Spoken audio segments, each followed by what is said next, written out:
What is moving on the draw? Why do you care? Let's talk about that.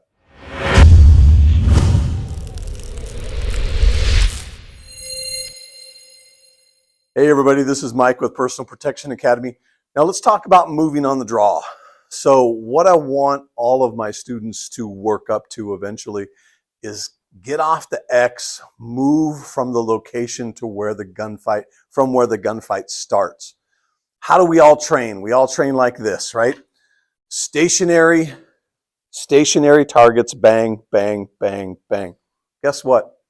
That's not what a gunfight is going to look like. If you're not moving in a gunfight, you're a target and you're a fool. Here's the reality. You're probably going to move. What's the natural concept? If I come up close to you and I scare you, you're naturally going to take a step back anyway. So if someone is shooting at you or pulls a gun on you, you're probably going to be at least taking a step backwards. But you need to be moving to cover concealment. You're going to be naturally backing, creating distance from yourself and the adversary.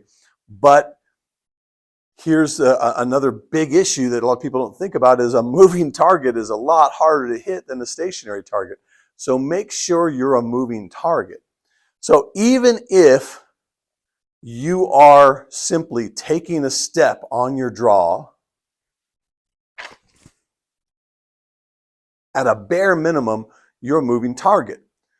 But preferably, you're doing a little bit more. You're moving however fast you can guarantee your hits. You're moving to concealment and cover. But be a moving target. Don't be stationary. Step off the X, because here's the thing is, if you have practiced moving and shooting and hitting moving targets, almost guaranteed your adversary has not done that.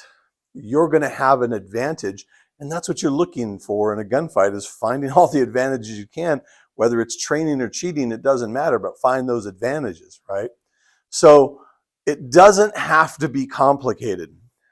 Even if you're doing basic drills. Now I get not every range wants you, number one, drawing from a holster, number two, moving while shooting, but get to a place where you can try that. Make it simple to start.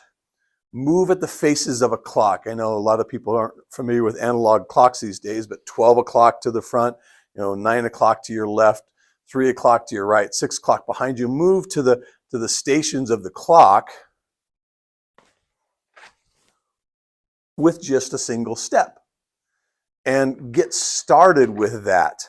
Then work on moving in a way that is going to be advantageous for you to get to cover and concealment or to be a harder target to hit. So how do you walk and move? It's not complicated, right? It's not a special duck walk, or it's not a special side step. It's not what you're doing. You're simply moving. I once had a great trainer tell me, do you often trip when you're walking? No, not often. We don't need to train people how to walk. We just need to train people how to shoot while they're walking. You walk. You just get from point A to point B. That's the important thing. But the other is getting your firearm out quickly and getting shots on target and being a harder target to hit. So I want to make sure that you're all practicing that drawing and moving. Doesn't have to be complicated to start the process. You're simply just taking a step, and then you're working later on actually covering some substantial distance if you need to get to get away, or get to cover and concealment, or get to an adversary, or get away from an adversary, get to a friend.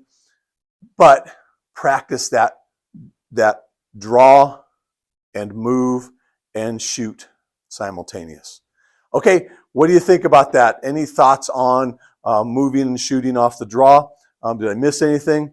Leave your comments down below, and we'll talk to you next time. Bye-bye.